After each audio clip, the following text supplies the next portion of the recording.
예. 인사드리겠습니다. 영어과 양성우입니다. 반갑습니다. 예. 편안하게 하겠습니다, 어머니. 예. 일단 제 소개 먼저 드릴게요. 제 이름이 양성훈인데요. 제가 좀 다른 이름이 있어요. 이렇게 닮았나요, 어머니? 그래서 좀 그냥 편안하게 티거쌤, 티거쌤 이렇게 불러 주셔도 되고요. 그래서 현재는 이제 분당 두각에서 성남외고로 맡고 있고요. 그다음에 제가 예전에 많은 학원에서 제가 좀 메이저 학원이라 하면 그냥 메가스터디에서 먼저 시작을 했어요. 오랫동안 시작했고 러셀 전부터 제가 강남 메가 연합반부터 오래전부터 시작해 가지고 제가 올해 이제 17년 차 강사 이력을 잇고 있습니다. 그래서 제가 27살 때부터 강의를 시작해 가지고 지금도 꾸준하게 강의를 하고 있다 이렇게 말씀드리고요. 지금 현재 강자예요. 지금 제가 각 지역마다 제가 현재 출강 나가는 지역은 이제 두각에선 제가 지금 여기서 처음 시작하지만 제가 이제 광교라든지 그다음 분당 다른 예선, 대창 그다음에 동탄까지 제가 좀 경기 남부 위주로 제가 수업을 진행하고 있고요. 그래서 최근에 강의 영상을 제가 이렇게 보여드리고 있습니다. 그래서 수많은 아이들이 좀 이런 걸 보여드리면 조금 약간 걱정하시는 게 뭐냐면 애들이 많은데 관리가 제대로 되겠냐 이런 걱정을 많이 하세요. 근데 저 혼자 하는 게 아니잖아요. 저 혼자 하는 게 아니라 저희 이제 팀이 있습니다. 그래서 저희 보조팀, 그다음에 똑같은 저랑 강사 그런 또 한 분도 오시기도 하고, 그다음에 조교쌤도 오시기 때문에 보통 아이들을 제가 좀 약간 조교쌤을 맡길 때는 보통 아이들 7명당 제가 조교쌤 한 분을 무조건 붙여주는 그런 시스템으로 돌아가고 있습니다. 그래서 그냥 조교쌤이 하는 일은 그거예요. 시험을 관리하고 과제를 잘하는지 이런 걸 꼼꼼히 체크를 해주고, 그다음에 질의응답은 제가 다 당연히 받아주고요. 그리고 저희 이제 같이 일하는 여자쌤들은 이제 추가적으로 제가 좀 추가 보강 영상이 필요하다 싶으면 그 심화 영어 영상을 더 찍어서 아이들한테 자료를 주는 식으로 이런 시스템으로 돌아가고 있습니다. 이거 블로그 한번 보시면요. 제가 성남외고 자료를요. 아예 다 올려놨어요. 그러니까 이제 성남외고 기출문제가 어떤 식으로 나오나 이런 걸 많이 찾아보셨을 거 아니에요, 사실요. 근데 가장 좋은 방법은요. 문제를 보면 안 돼요. 그러니까 '아 성남외고가 빈칸 문제 이렇게 나오는구나.' 이러면요 되게 쉬워 보여요. 그리고 글의 순서 '이거 왜 못 풀어?' 근데 심지어 우리가 모의고사 풀 때 전혀 신경 쓰지 않는 무관한 문장 고르기 그거 되게 변별력 없는 문제거든요. 근데 성남외고는요 그 변별력 없는 그 문제도요 수능에선 변별력 없지 내신에서는 굉장히 고난도로 나오는 경우도 있어요. 그러니까 이거를 문제로만 보면 안 되고요. 좌우를 비교하셔야 돼요 반드시요. 그래서 원문을 보고 '아 이게 원문인데 얘가 이렇게 문제로 나온 거야? 와 이걸 어떻게 풀지?' 그러면 확연하게 느껴져요. 그래서 그 자료를요. 제가 고민했어요. 이걸 오프라인으로 이렇게 출력해서 다 배부해야 될지. 근데 그게 저작권 문제가 있거든요. 그래서 제 블로그에다가 여기다가 다 올려 놨으니까 1 학년 시험 문제를 이렇게 좌우 비교하시면서 심화 영어는 이렇게 나오고 공통 영어는 이렇게 나온다. 요거를 한번 보시면 될 것 같아요. 그래서 제 블로그 보시면 여기 출제 분석 있죠? 여기를 클릭하시면 이렇게 좌우로 비교한 분석이 있습니다. 그래서 제가 일부 몇 개 한번 가져왔어요. 이따가 제가 보여드리면서 시험 문제가 어떤 식으로 나오는지 말씀드리겠습니다. 자, 뭐 최근에 제가 작년 2학기죠. 2학기 이제 영어과인데 심화 영어. 사실 공통 영어보다는 심화 영어가 더 훨씬 더 어렵거든요. 약간 반평균으로 제가 기준 말씀드릴게요. 40점대예요, 어머니. 반평균이 40점대라는 얘기는요. 1 등급 컷이 2 학년 때 점점점 계속 어려웠을 때 2 학년 심화 영어 기준이 1 등급이 80점 초반대. 진짜 잘 나와요. 82, 84점까지. 그리고 2 등급이 70점대로 이렇게 선정돼 있습니다. 그래서 굉장히 어렵게 심화 영어가 좀 포진돼 있기 때문에 좀 아이들이 좀 대비하는 데 있어서 많이 어려움을 겪고 있어요. 그럼에도 불구하고 요렇게 만점을 때린 제 제자들도 있었고요. 근데 요렇게 만점을 맞고 이제 자신감을 얻은 거죠. 이 친구는 되게 특이한 경우가 "아 저 이제 혼자 할 수 있을 것 같아요." 이렇게 얘기한 거예요. 이게 2 학기 중간고사예요. 그래서 2 학기 중간고사 혼자 하겠다 하고 죄송합니다. 1 학기 기말고사인데 혼자 하겠다 하고 2 학기 중간고사를 이렇게 혼자 치렀더니 한이 하락해서 저한테 다시 또 연락이 된 상태였거든요. 그래서 좀 저는 약간 강의 스타일이 좀 그래요. 마치 이제 혼자 할 수 있을 것처럼 제가 충분하게 약간 뭐랄까 독학할 수 있는 어떤 습관을 좀 많이 길러주기도 하는데 약간 거기서 좀 자신감 얻었는지 자료가 좀 부족해서 결국에는 좀 점수가 하락된 경우도 있었습니다. 그래서 적어도 저랑 수업 들을 때는 저 고득점자 혹은 중간 애들도 상위권으로 점수 올린 그런 경우 후기가 많이 있습니다. 이따가 또 추가적으로 좀 보여드릴게요.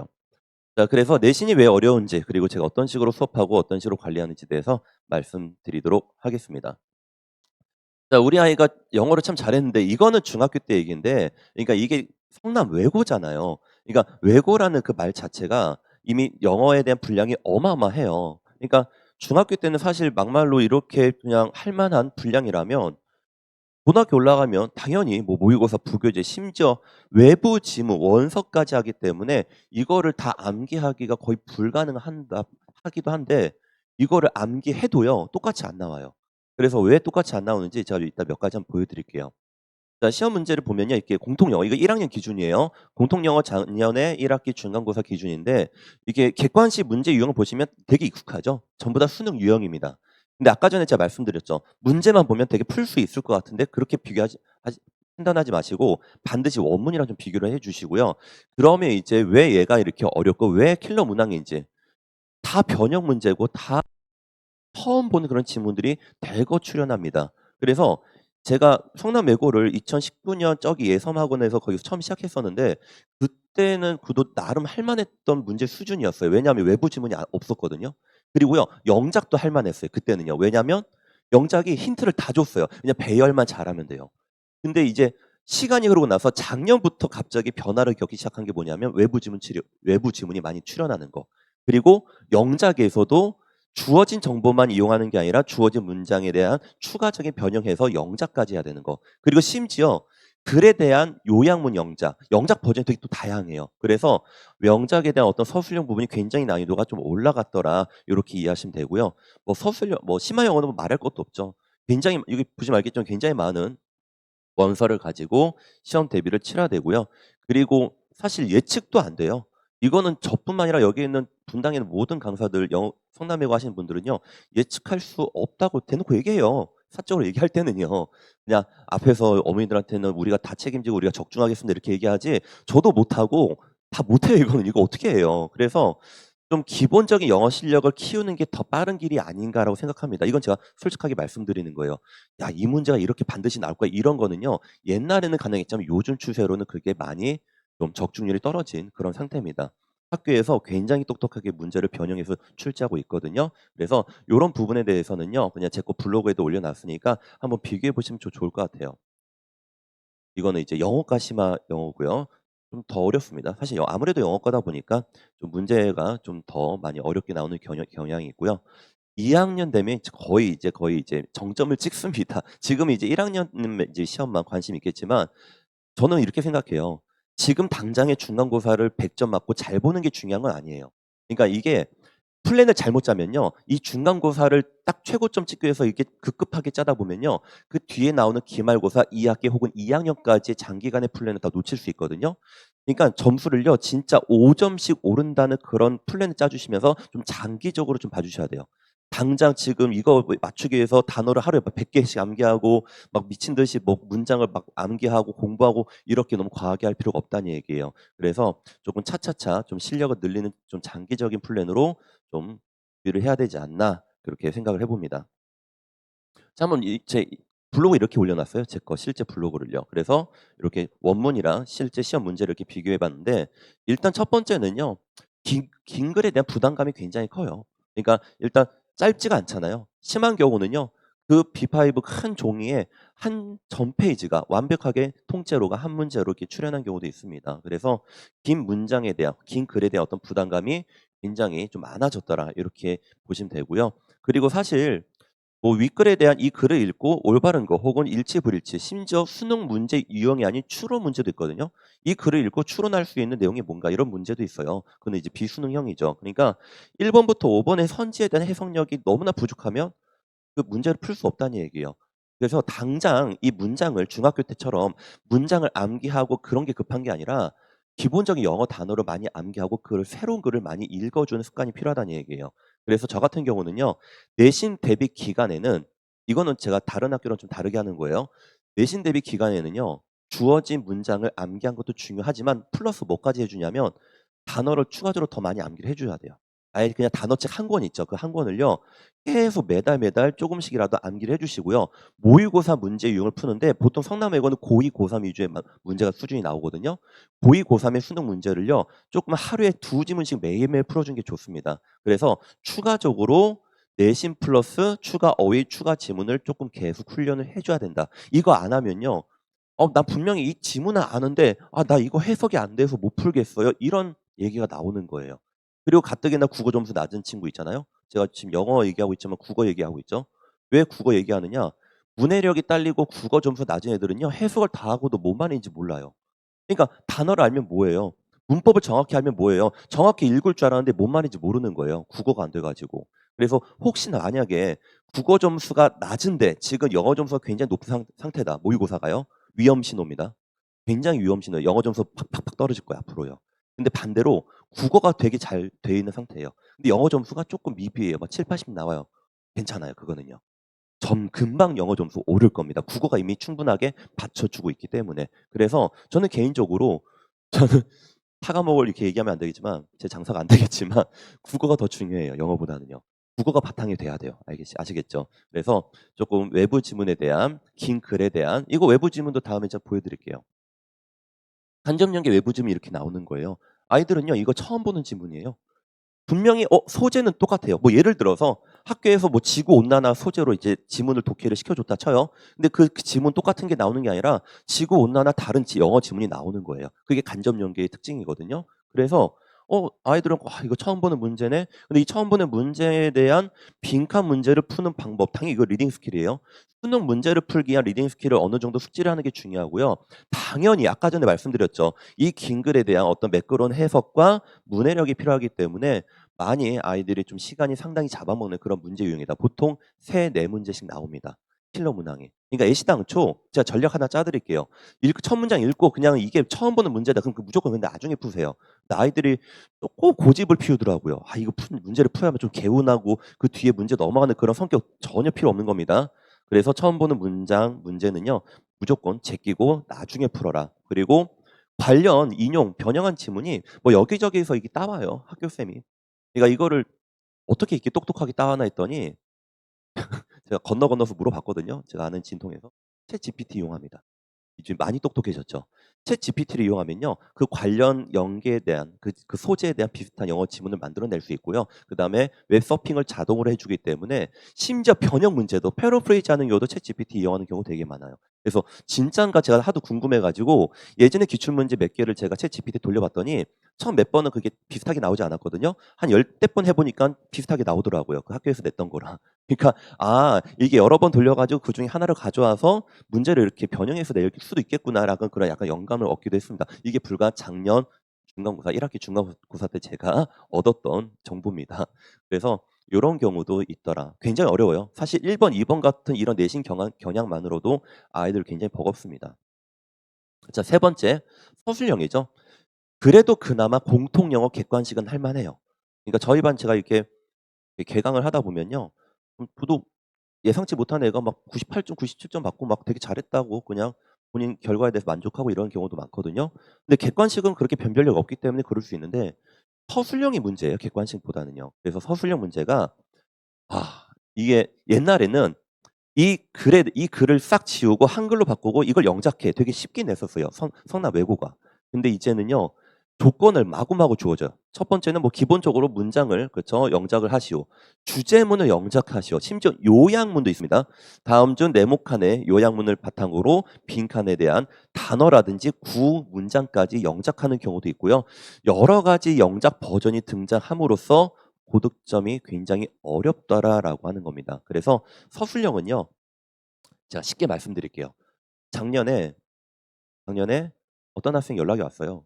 그 학원을 다녔던 친구인데 이제 학원 이제 안 다니게 된 상태죠. 제 수업을 못 들은 거예요. 그래서 "어디서 다니냐?" 했더니 "뭐 친구 따라 어디 가서." 이렇게 얘기하더라고요. 근데 저한테 연락 왜 하냐니까 영작이 문제래요. 근데 영작은 제가 수업 시간에 이렇게 몇 번 얘기해 주거든요. 영작은 이렇게 평상시 연습하면 반드시 실력이 늘어 이렇게 얘기했더니 그게 약간 기억에 남았나 봐요. 그래서 그것 좀 방법 좀 다시 알려주고 저 조금 약간 튜터링 해주면 안 돼요? 이렇게 얘기하더라고요. 되게 절박했던 거예요. 그 친구가요. 그래서 어머님도 연락 오고 그 친구도 또 개인적으로 연락 와가지고 제가 매주 수요일마다 일주일에 2번씩 수요일, 금요일, 수금 이렇게 2번씩 제가 저한테 이렇게 사진 찍어서 제가 미션을 주거든요. 이거 영작해서 사진 찍어서 나한테 보내봐. 이거를 매주 시켰어요. 그리고 제가 이제 굳이 이제 튜터링 안 해도 이제 스스로 할 수 있게끔 제가 어떤 이제 방향을 제시해 줬거든요. 근데 이제 기말 끝나고 바로 연락이 왔어요. 제 수업을 안 듣는 현재 상태 그 친구들도 제가 이따가 뭐 후기 보여드리겠지만 연락이 와가지고 영작 실력이 굉장히 늘었어요. 이렇게 얘기하는 거예요. 근데 이게 별거 아니고요. 제가 방법 하나 알려드릴게요. 많은 방법 중에 하나 알려드릴게요. 영어 이 지문에 대한 한글 버전이 여러 개 있을 거 아니에요. 한글 버전이 있을 거예요. 해석지요. 그 해석지를 보면서 딱 두세 문장이라도 해석지를 보고 한글을 보고 영어로 써 보는 거예요. 되게 별거 아니죠. 그냥 한글을 보고 영어로 써 보는 거고 그 영어 쓴 게 자기가 그 원문이랑 얼마큼 비슷하게 썼는지 그러면 이렇게 비교하면서 내가 '아 나 이거 모르는가.' 그걸 알 수 있거든요. 그러니까 영작을 그냥 매일매일 꾸준히 하면 되는데 그냥 보통 아이들이 과제 때문에 이게 과제를 위한 과제를 하잖아요. '아 나 내일 이거 티거쌤한테 과제했다는 거 보여줘야 되는데 이거 안 하면 또 남아서 또 귀찮게 할 텐데.' 그게 싫어 가지고 전날에 막 급하게 영작 연습하고 과제를 하다 보니까 영작 실력이 늘지 않는 거예요. 그러니까 저는 그래요. 모든 학원들이 과제를 내줄 때 되게 멋있게 내주고 많이 내주고 되게 "자료빨이다." 이렇게 많이 얘기하는데 그 자료빨을 온전히 내 것으로 다 소화하느냐가 더 중요한 거 아닙니까?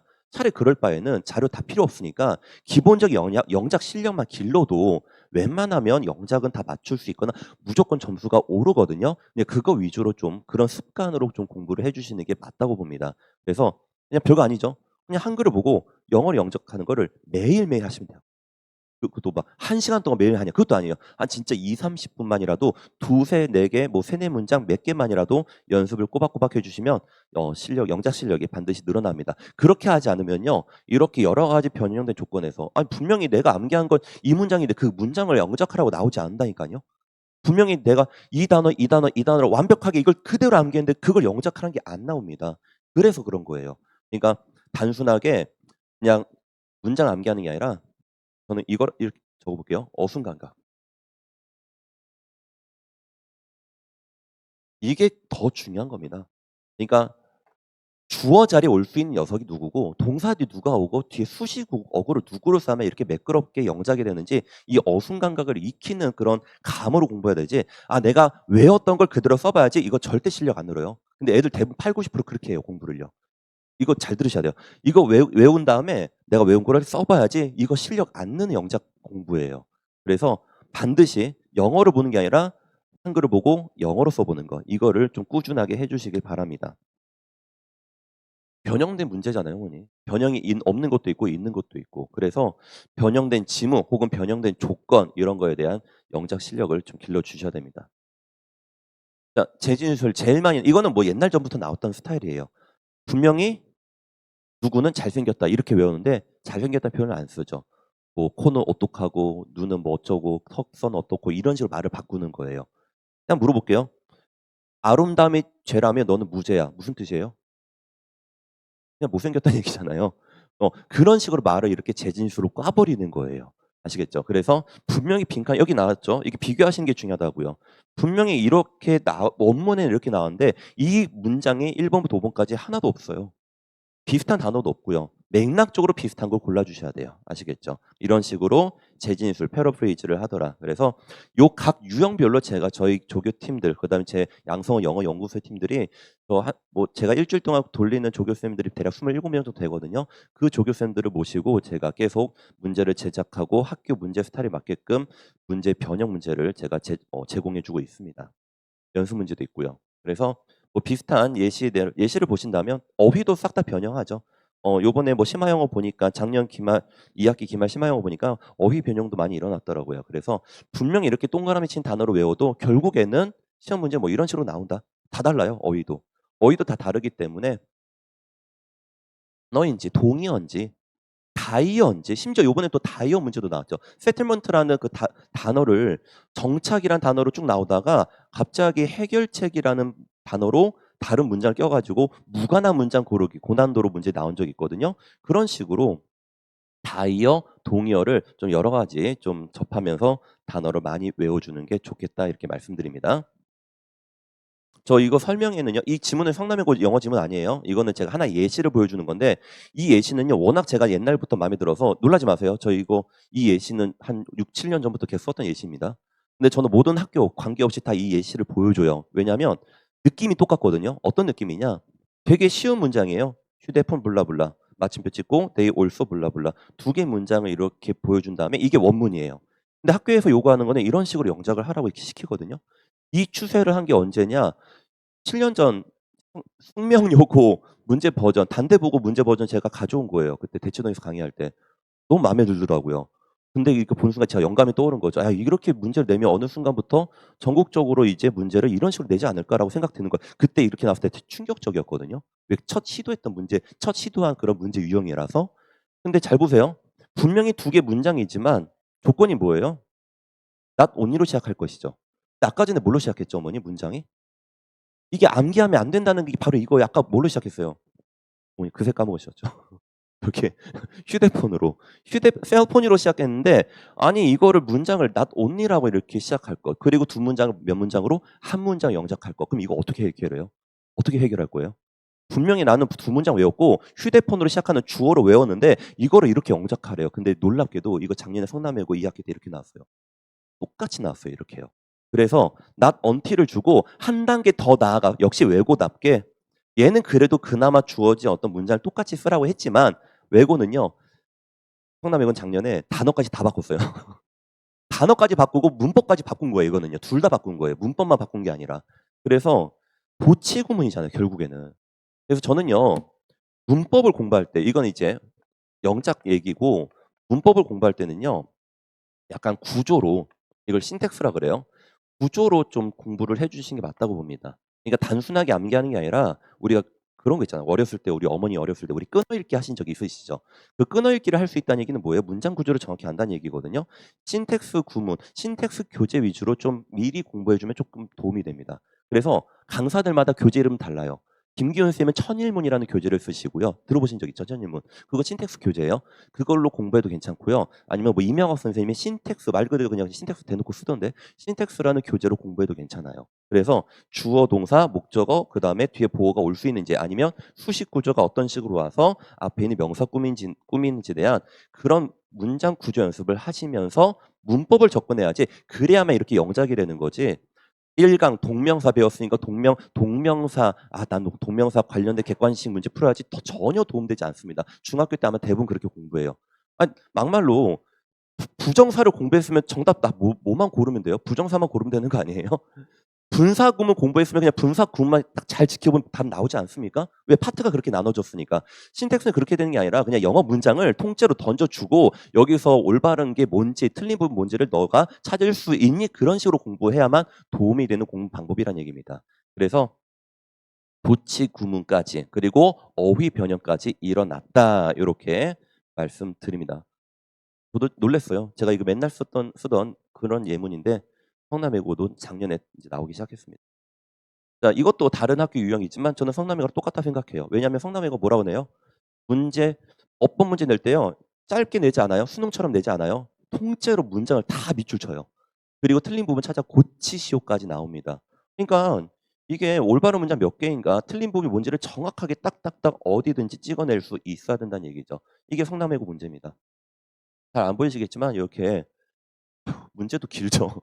이렇게 여기서부터 지금 여기부터죠. 여기 쭉 내려오면서 각 문장에 대한 틀린 부분을 찾아 고치시오 이렇게 얘기해서. 근데 이렇게 어렵게 내도 애들은 그래도 충분히 훈련 받으면 맞출 수 있는 문제 유형입니다. 그나마 어법 유형은요. 맞출 수 있어요. 근데 만약에 어법을 싫어한다? 중학교 때 어법을 싫어하고 막 독해를 좋아하고 안 돼요. 어법은 당연히 맞춰야 되는 가장 난이도가 낮은 건데 이거를 못 맞추면 안 된다는 얘기죠. 근데 그걸 싫어한다는 얘기는 더 최악인 경우죠. 그래서 이거 성적표 안 보이시죠? 그래서 이 친구는 심화 영어 2등 했던 친구입니다. 예. 그래도 제 제자들은 그래도 오랫동안 저를 믿고 맡겨준 제자들은 그래도 곧잘 했어요, 어머니. 예.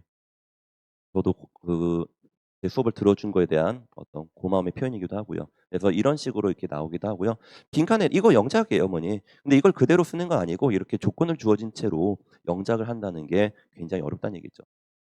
시험지 기출문제는 제가 개인적으로 갖고 있고 제가 학교 개강하면 다 나눠줍니다. 그래서 이런 식으로 좀 대비하자라고 제가 자료를 풍부하게 갖고 있습니다.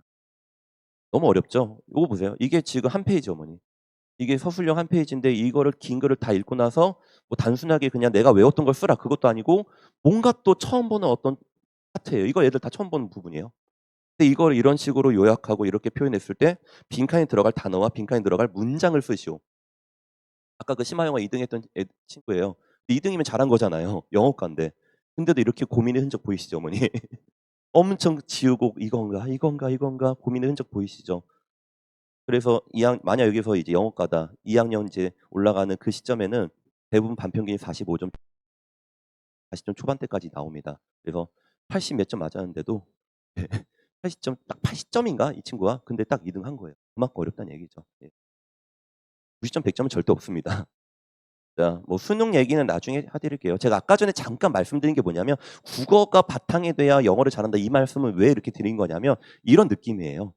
분명히 아이들은 이걸 완벽하게 해석을 했는데 이게 뭔 말인지 모르는 경우가 되게 많다는 얘기예요. 자, 이거를 제가 어머니께 해석시키면 안 되니까 이거를 뒤에 한글을 제가 그대로 따왔습니다. 한번 읽어보시겠어요? 뭔 말인지? 뒤에 한글 해석자는 그냥 그대로 제가 복붙한 거예요, 이걸요.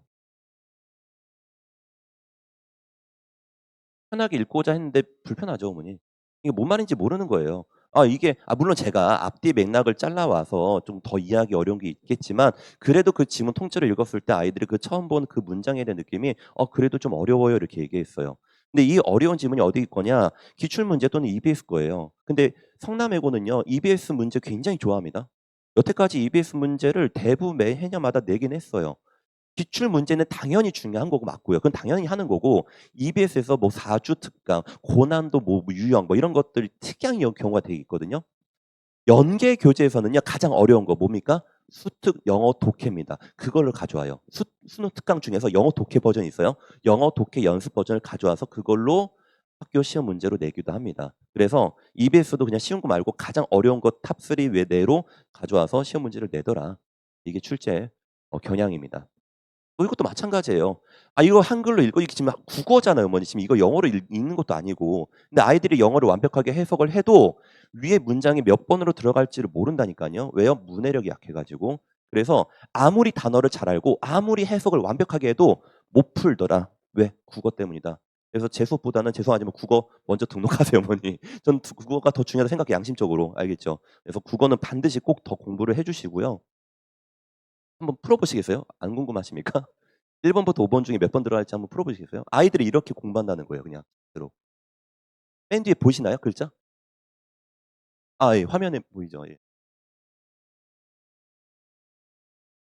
몇 번일 것 같아요?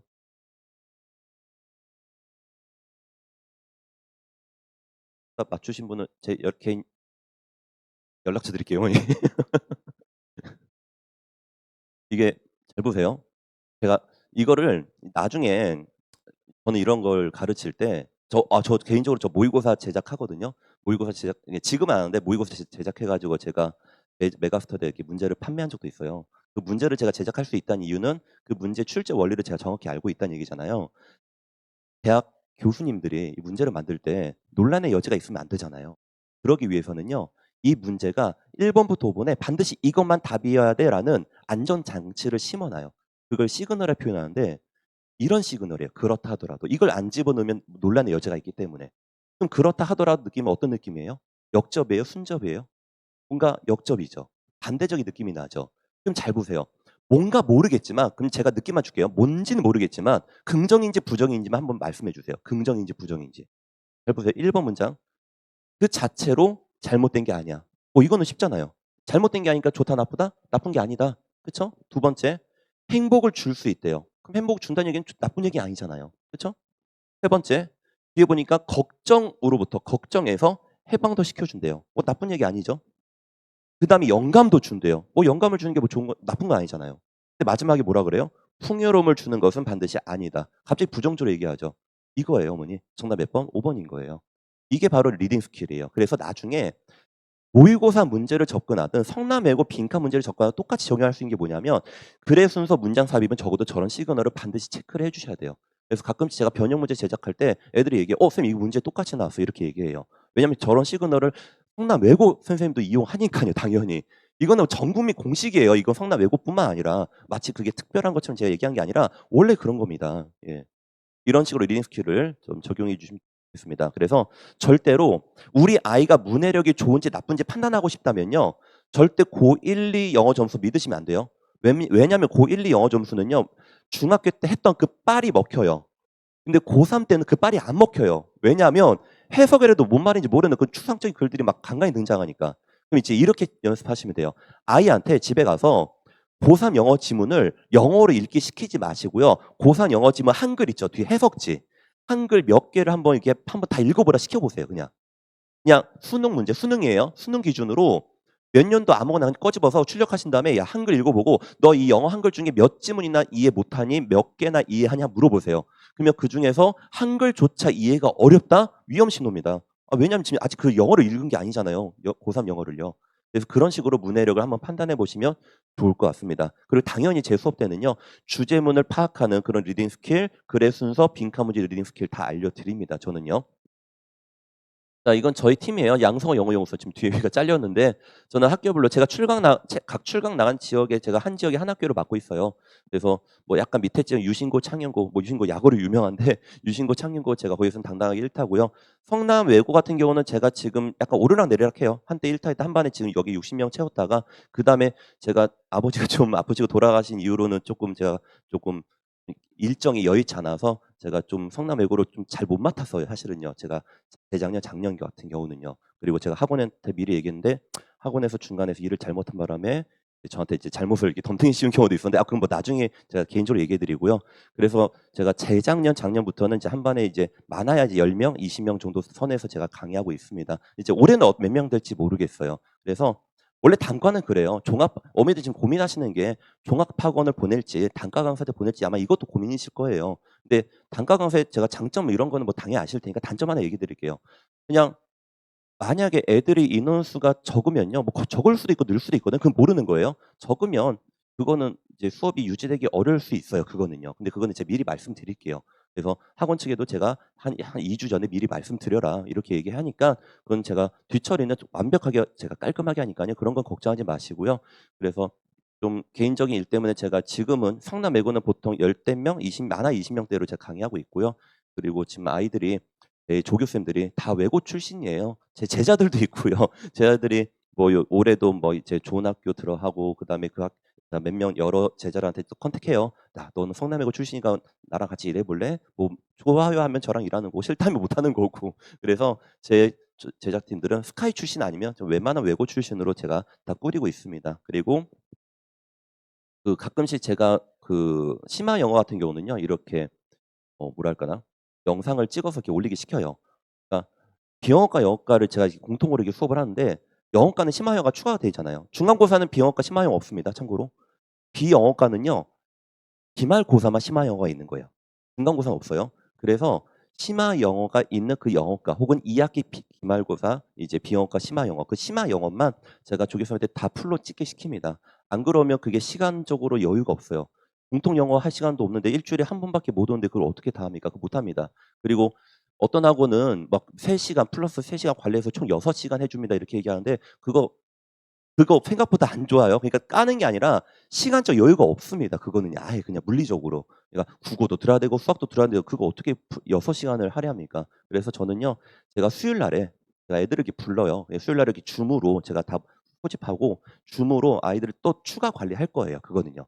주말에 못했던 그런 추가 관리는 제가 수요일 날 밤에 11시에 제가 부를 겁니다. 그래서 저희 조교수님이 같이 접속해 가지고 너희들 지금 이것부터 이것까지 영상 봐야 돼. 지금부터 보고 와. 보고 나서 그 영상 보고 나면 제가 드리는 문제를 또 풀고 문제 풀고 제출해서 채점하고 통과 여부도 알려줍니다. 진짜 학원처럼 똑같이 합니다. 그거는요. 그래서 조금 이제 좀 나누어서 저희 심화 영어를 담당하는 저희 선생님도 계신다. 그건 조교수님 아니에요. 제 영어 강사이신데 그분께서도 도움을 주시니까 나중에 그분 프로필 제가 찍어서 제 블로그에도 또 추가 공개로 올리겠습니다. 그래서 이렇게 여러 가지 지문을 철저하게 분석해서 올리고요. 좀 오랫동안 했어요. 그리고 이거는 제가 어머니께 매번 드리는 피드백이에요. 그래서 카톡으로 제가 어머니께 거의 귀찮게 그냥 매주 보낼 겁니다. 뭐 답장 하셔도 되고 안 하셔도 돼요. 뭐 답장 하시는 분 가끔씩 빡세게 시켜주세요 이렇게 답장 주시는데 뭐 이런 것까지 답장 안 주셔도 됩니다. 그냥 받아보시고 전체 점수 중에 이제 자녀분께서 몇 점 맞았고 그 다음에 얼마큼 수준이고 그리고 되게 여기 보이시죠? 요 되게 자세하게 피드백 남기는데 이것 때문에 어머님도 좋아하십니다. 그냥 단순하게 1대1 개인 과외보다 더 잘 파악하고 계시네요. 이렇게 말씀 주십니다. 그래서 아이들이 그렇게 많음에도 불구하고 제가 뭐 진짜 한 반에 7, 80명이어도 제가 이거 한 번도 놓친 적 없어요. 밤새면서까지 조교수님들 다 남아가지고 피드백 쓰고 애들 다 관리 철저하게 하라고 제가 시켰으니까 이런 거는 제가 제 명예를 걸고 약속을 꼭 지키고 제가 확실하게 관리하고 안내를 드리도록 하겠습니다. 그리고 아까 말씀드렸죠? 매주 수요일 밤에 이제 추가적인 관리가 있다. 이렇게 말씀드립니다. 성남외고는요. 강의가 중요하지 않아요, 어머니. 이거는 제가 솔직하게 말씀드릴게요. 그냥 앞에 강사가 뭐 강의 되게 잘하네요, 이런 거 중요한 게 아니고요. 자료입니다, 사실. 그리고 두 번째 관리입니다. 이게 대부분 결정돼요.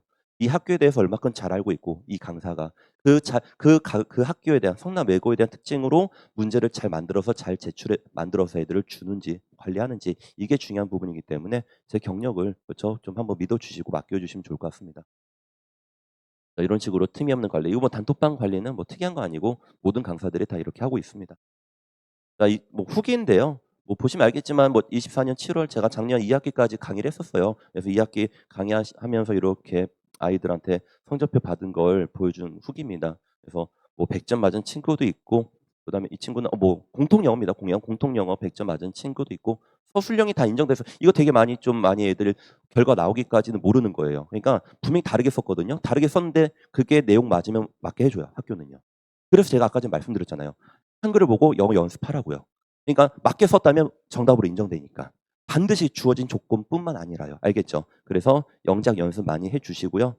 그다음에 이 친구요. 제가 아까 그 저한테 수업 안 듣는데 저한테 연락 와 가지고 좀 어떻게 하는지 서술형 좀 공부하고 싶다고. 아까 그 친구예요. 그래서 뭐 자료 주셔서 너무너무 감사합니다. 제가 자료 많이 줬거든요. 제 수업 안 들었지만. 그래서 그것 듣고 뭐 이미 증명됐죠. 수업을 안 들었는데 자료빨로 성적 올랐으면 뭐 말 다 한 거 아닙니까? 그래서 이런 식으로 이제 자기의 채점한 시험지를 막 보내주면서 그렇게 좋아했던 언제죠? 12월 20 그냥 불과 저저번 달이죠. 그렇죠? 저저번 달에 이렇게 연락이 왔습니다. 예. 그래서 수빈이란 친구인데 되게 성실하게 잘 해줬어요. 이 친구도요. 예. 후기 뭐 이거 다 볼 필요 없겠죠, 어머니. 그래서 이렇게 많은 후기가 있습니다. 그래서 그도 저한테는 그도 뭐 다른 친구들 뭐 유명한 뭐 학원 이렇게 우르르 몰려다니는 그런 친구들 따라가지 않고 저한테 꿋꿋이 남아 가지고 오랫동안 제 수업을 들어준 친구한테는요. 저는 반드시 보답을 했고요. 그리고 졸업해서도 저는 고3을 안 합니다. 성남 외고는요. 근데 이제 고3 됐을 때 다른 강의를 들었을 때도 저는 자료를 계속 줬어요. 그 친구들한테. 고3 때 이게 필요할 거야. 이렇게 줬어요. 제가 가지고 있는 한은. 그래서 이렇게 주면서 전 단톡방을 운영하기 때문에 단톡방 애들이 잘 안 나가요. 그래서 계속 세월이 흘러도 그 단톡방 그대로 있더라고요, 신기하게. 그래서 가끔씩 안부 주면서 "이 자료 쓸 수 있을 거야. 그거 공부해 봐." 그랬던 그런 친구들도 더러 있습니다. 아니나 다를까 좋은 학교 그렇죠. 스카이에 합격해 가지고 저한테 연락 많이 했습니다. 그래서 좀 철저하게 관리하는 거, 그다음에 제가 매번 한 분도 빠짐없이 피드백을 드릴 거, 그리고 성적을 반드시 올려 드릴 거, 이렇게 세 가지를 약속드릴 테니까 뭐 100%다 올릴 수 없겠죠. 뭐 제가 한때 워낙 이제 이 지역에서 유명해질 때는 되게 많아요. 뭐 말도 안 되는 막 소문도 많고요. 진짜 이게 뭐 연예인병 걸린 게 아닙니다. 오해하지 마세요. '아 스타들이 이래서 스트레스 받는구나.' 그런 경험도 했었습니다. 어제 모 학원의 원장님한테 연락 왔어요. 어제요. 어제 연락 왔더니 이거는 학원 제안이었어요. "저희 학원 이거 수업해 주시면 안 돼요?" 이렇게 제안 전화인데 뭐 말도 안 되는 소문을 듣고 왔더라고요. 이건 좋은 소문. 중계동에 제가 학원 차려 가지고 대박 났대요. 전혀 제가 그쪽으로 간 적도 없는데 막 소문이 막 그렇습니다. 그래서 이런 식으로 이제 많은 이제 얘기는 궁금하시면 저한테 직접 연락해서 물어봐 주세요. 그래서 최근에 어떤 분이 저한테 캡처해 가지고 이게 맞는지 막 이렇게 물어보시는데 제가 다 얘기해 드렸더니 충분히 납득하시고 "제 수업 들을게요." 이렇게 얘기하시더라고요. 그래서 궁금하시면 저한테 물어봐 주시고 제가 개인 번호 알려 드리겠습니다.